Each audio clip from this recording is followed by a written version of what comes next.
For about 3 years, I started every single morning the same way. Before I'd eaten, before I'd showered, before I'd said a word to anyone, I would open the BBC News app and spend 20 to 30 minutes reading everything that had gone wrong in the world overnight. Wildfires, political collapses, economic warnings, mass shootings, geopolitical tension, inflation data, natural disasters, a comprehensive inventory of catastrophe delivered in clean sans serif font before 8 in the morning directly into my brain. Then I would close the app, make coffee, and spend the rest of the day operating from a baseline of low-grade dread that I'd never once connected to those 20 minutes. I had told myself this was being informed. I had told myself this was the responsible thing, the adult thing, the thing that a person who took the world seriously was supposed to do. I was not an ostrich. I was not naive. I was engaged with reality. This was what I said to myself, and I believed it completely, and it was wrong in a way that took me an embarrassingly long time to identify. Because being informed and spending 30 minutes every morning reading about things you cannot influence and that have no bearing on any decision you will make today are not the same activity. They share the surface appearance of each other. They are not the same thing. The anxiety I had during those 3 years was not dramatic. It was not the kind that sends you to a doctor or disrupts your ability to function.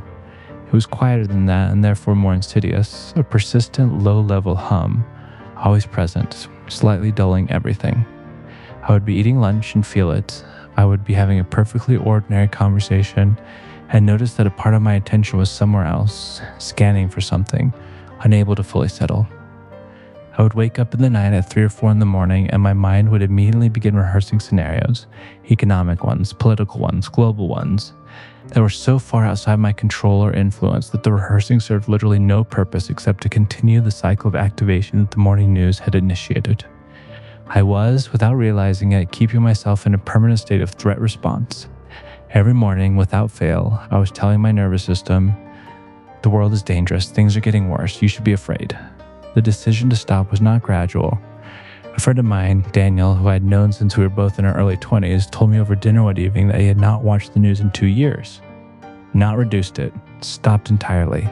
He said this in the same tone you would say you had switched to a different brand of coffee, completely without performance, and I waited for the punchline or the caveat and did not come.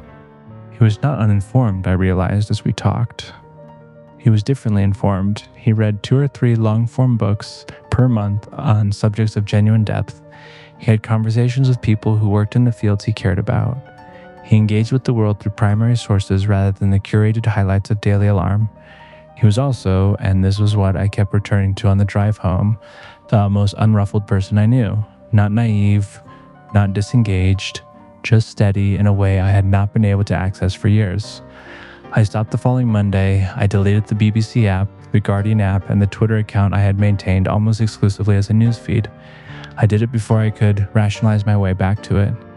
The first morning was deeply uncomfortable, not because I missed specific content, but because I suddenly had 30 free minutes and no script for what to do with them, and my hands kept reaching for a phone that had nothing urgent to offer.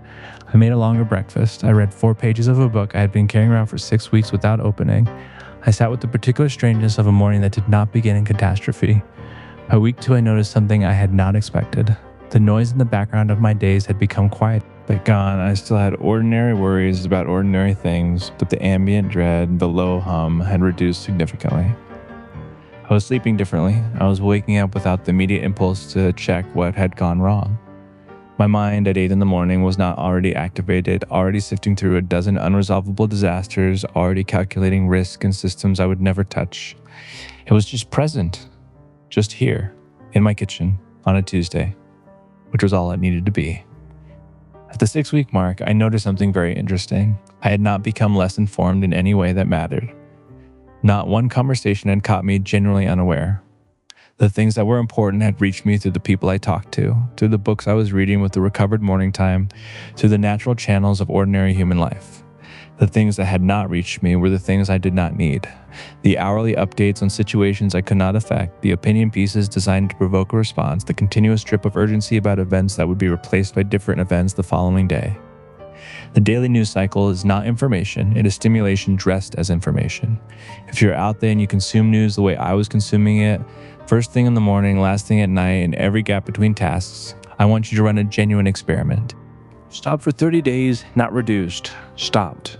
Delete the apps, mute the accounts, tell the people around you that you are doing it so they will alert you to anything that actually requires your attention.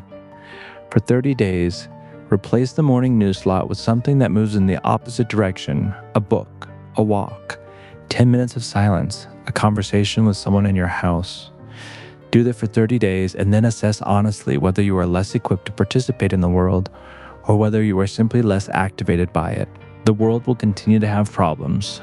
Those problems will not be solved by your awareness of them at 7:45 in the morning. Your attention is a resource, and every minute of it you hand to a system designed to generate anxiety is a minute you cannot give to the people, the work, and the life that are actually in front of you. I stopped watching the news and my anxiety disappeared, not because the world got better, but because I stopped starting every day by being told it was ending.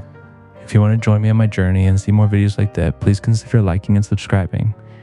Thank you so much for watching. Have a great rest of your day.